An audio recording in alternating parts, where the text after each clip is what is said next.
मान केंद्र की सरकार और उसका मुखिया, इस देश का प्रधानमंत्री, जितने भी भ्रष्ट लोग हैं, जितने भी बेईमान लोग हैं, जितने भी असभ्य लोग हैं, जो गुंडागर्दी करते हैं या जिस तरह की भी गलत चीजें करते हैं, उनको पूरी तरह संरक्षण देने का काम देश का प्रधानमंत्री कर रहा है। जिनको भ्रष्ट कहता है, जिन पर आरोप लगाता है, उन्हें मंत्री बनाता, मुख्यमंत्री बनाता, उप मुख्यमंत्री बना देता, ये तो सबके सामने है। ये सारे बाकायदा इस देश के प्रधानमंत्री द्वारा इन लोगों को संरक्षण नहीं पाला जा रहा है। और क्यों पाला जा रहा है? क्योंकि जो सत्ता में बने रहने की जो हवस है, वो सत्ता उनके हाथ से न निकल जाए, उसके लिए सारे इंस्ट्रूमेंट हैं। खुद चुप रहो, बाकी सबसे कहलवाते रहो, तू गाली दे, तू ये कर, तू वो कर, सब ये सारी चीजें हैं। आज जो सारी चीजें हो रही, इस देश की अदालत में इतनी ताकत नहीं है कि जिस तरह की भी ये सारी चीजें लोग कर रहे हैं, इनको बंद कर सके एक झटके। इतनी देर का काम, इतनी देर का हिम्मत नहीं है कि सुप्रीम कोर्ट कोई आदेश पारित करे और कोई भी व्यक्ति उसे पालन ना करे, लेकिन फिर भी हो रहा, लगातार हो रहा। इसका क्या मतलब माना जाए? इसका मतलब यही है सरकार का, इस देश के प्रधानमंत्री का पूरी तरह से उनको संरक्षण है। ये सब आवाज उठाने से या कोर्ट के आदेशों का क्या फायदा? कोई फायदा नहीं है। मैं तो कह रहा हूं, मैं तो बार बार ये कह रहा हूं कि इसका कोई फायदा नहीं है। अगर अदालतें चाहती या अदालतें चाहें तो इस देश में पत्ता भी नहीं हिल सकता उनकी मर्जी के बिना। इस देश में किसी की हिम्मत नहीं है कि अदालत के आदेश की अवमानना कर सके, उसको न माने या उसके विरोध में काम कर दे, पर सब कुछ हो रहा है। इसीलिए मैं कह रहा हूं कि आज देश में स्थिति वो हो गई है जहां न कोई अदालत है, न कोई मीडिया है, न कोई शासन प्रशासन में किसी भी तरह की कोई संस्था है, न कोई संवैधानिक संस्था बची है जो लोगों को इससे, जो अन्याय अत्याचार ये सरकार कर रही है, उससे बचा सके, उसके जुल्मों सितम से बचा सके। कोई संस्था नहीं बची है। और आखिरी उम्मीद अदालत है। जब अदालत के ही आदेशों का ये हाल है जो आप कह रहे हैं, और मैं आपके इसमें एक बात जोड़ता हूं, अभी 10 तारीख को हमारा प्रोग्राम था, आप सब थे जो उसमें था, तालकटोरा स्टेडियम में। हमारे इस प्रोग्राम में शामिल होने के लिए मणिपुर से बहुत ही प्रतिष्ठित वहां से 2 लोग आए थे, लेडीज हैं, वो भी लेडी हैं, बल्कि उसी दिन से उन्हें एयरपोर्ट से अरेस्ट कर रखा है।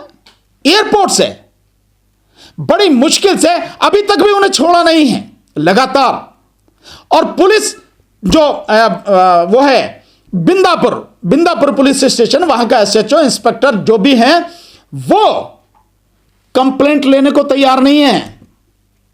वहां लोग अभी तक डटे हुए हैं, खड़े हुए हैं, लेकिन उनकी कंप्लेंट लेने को तैयार नहीं है। यह स्थिति है। सो गुंडागर्दी का कोई सीमा छोड़ी नहीं है। जो अपराधी हैं उनको बचाने की, जो उनके साथ में खड़े हैं उनको बचाने के लिए सब कुछ है। और विपक्ष के जितने भी नेता हैं, ये सारे के सारे अब उसमें संसद में खूब शोर मचा रहे हैं, लेकिन बावजूद उसका असर नहीं है। तो क्या विपक्ष के तमाम नेताओं को सोचना नहीं चाहिए कि इस लड़ाई का, या इस तरह से ये जो सब कुछ गलत हो रहा है, इससे देश को और देश की जनता को बचाने के लिए हमें कोई और तरीका सोचना होगा। और मैं तरीका सिंपल बता रहा हूं, बहुत सिंपल सा। जन आंदोलन के बिना अब यह देश बचेगा नहीं। जन आंदोलन सड़क पे करने के लिए सबको उतरना पड़ेगा। मैं आपके माध्यम से कांग्रेस के नेता जो राष्ट्रीय अध्यक्ष हैं माननीय मल्लिकार्जुन खड़गे साहब, जो उनके नेता हैं माननीय सोनिया जी, राहुल गांधी जी, प्रियंका जी, उनके तमाम और जो नेता हैं, उन सबको इनवाइट करता हूं, आइए हमारे साथ 20 दिसंबर को 10 बजे अंबेडकर भवन, रानी झांसी रोड, दिल्ली में आइए। बैलेट पेपर के लिए लड़ाई शुरू कर रहे हैं। समाजवादी पार्टी के नेता अखिलेश यादव जी, आपसे भी निवेदन है, आप भी आइए। चंद्रबाबू नायडू और नीतीश कुमार, इनका तो नाम ही क्या लेना है, क्योंकि ये भी उनके साथ में बैठ के देश की जनता के साथ में गद्दारी ही कर रहे हैं।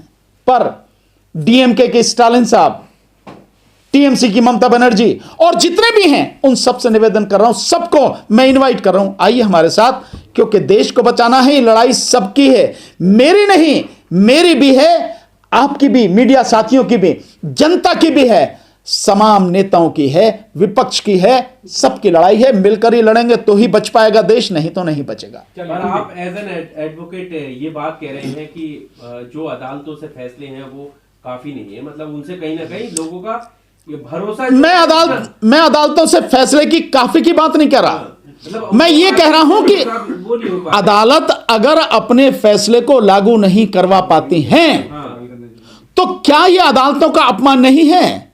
और यह अदालतों का अपमान है, और अदालतें अपने अपमान को चुपचाप सह रही हैं।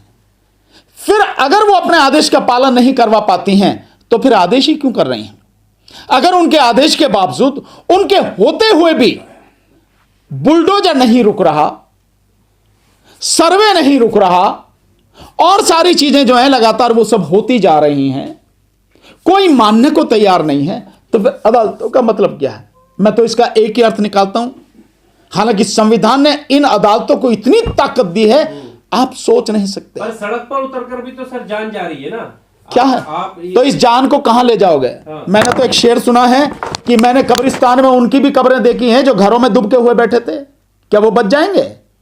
मरेंगे सब, सबको मरना है। नहीं लगता जो आतताई है वो भी नहीं बचेंगे, और जिन पर अत्याचार हो रहा है वो भी नहीं बचेंगे। जो घरों में बैठे हैं वो भी मरेंगे, जो संघर्ष कर रहे हैं वो भी मरेंगे। मौत तो निश्चित है यार, मौत से डर के। और मैं समझता हूं ये सवाल भी अगर कोई करता है तो यह भी बड़े दुख की बात है। इसी देश में आजादी की लड़ाई लड़ी, और उस आजादी की लड़ाई में लाखों लोगों ने अपनी जान खुशी खुशी कुर्बान की ताकि हम लोग जिंदा रह सकें, ताकि हम लोग एक अच्छा भविष्य देख सकें, ताकि आने वाली पीढ़ी बच सकें। और हम मौत से डर रहे हैं। वो डेमोक्रेसी के लिए थी ना, अभी तो हम डेमोक्रेटिक। और अब डेमोक्रेसी के लिए नहीं है लड़ाई, ये डेमोक्रेसी को बचाने के, डेमोक्रेसी को, मदर ऑफ डेमोक्रेसी कहने वाले व्यक्ति इस देश की डेमोक्रेसी को तबाह कर रहे हैं लगातार, और वो आपकी आंखों के सामने हो रही है, आप देख भी रहे हो, देख भी रहे हो। तो ये सब कुछ होता हुआ देखते हुए भी अगर आप चुप बैठे रहते हैं तो फिर मैं क्या कर सकता हूं? मैं तो यही कर सकता हूं कि आप घर में बैठ के भी अपनी मौत का ही इंतजार कर रहे हैं, अपनी बर्बादी का इंतजार कर रहे हैं, और कुछ नहीं। हां, सड़क पे आकर अगर संघर्ष करेंगे, लड़ेंगे, मिलकर लड़ेंगे अपने सारे पूर्वाग्रहों को छोड़कर, तो देश भी बच जाएगा, जनता भी बच जाएगी, सब कुछ ठीक हो जाएगा। एक आखिरी सवाल, आजम खान की एक चिट्ठी आई है जिसको लेकर ये कहा जा रहा है कि जो इंडिया गठबंधन है विपक्ष, वो मुसलमान का जो प्रतिनिधित्व है वो खत्म कर रहा है, लीडरशिप मुस्लिम की खत्म कर रहा है। क्या कहना चाहते हैं? देखिए, मैंने ये चिट्ठी पढ़ी नहीं है कि क्या लिखा है, ये उनके अपने विचार हो सकते हैं, पर मैं ये मानता हूं कि इस देश में मुस्लिम समाज इस देश की हकीकत है, उसका अभिन्न अंग है, उसकी हिस्सेदारी को कोई खत्म नहीं कर सकता। हां, उसको खत्म करने के लिए, उसकी हिस्सेदारी को खत्म करने के लिए, उसके वजूद को खत्म करने के लिए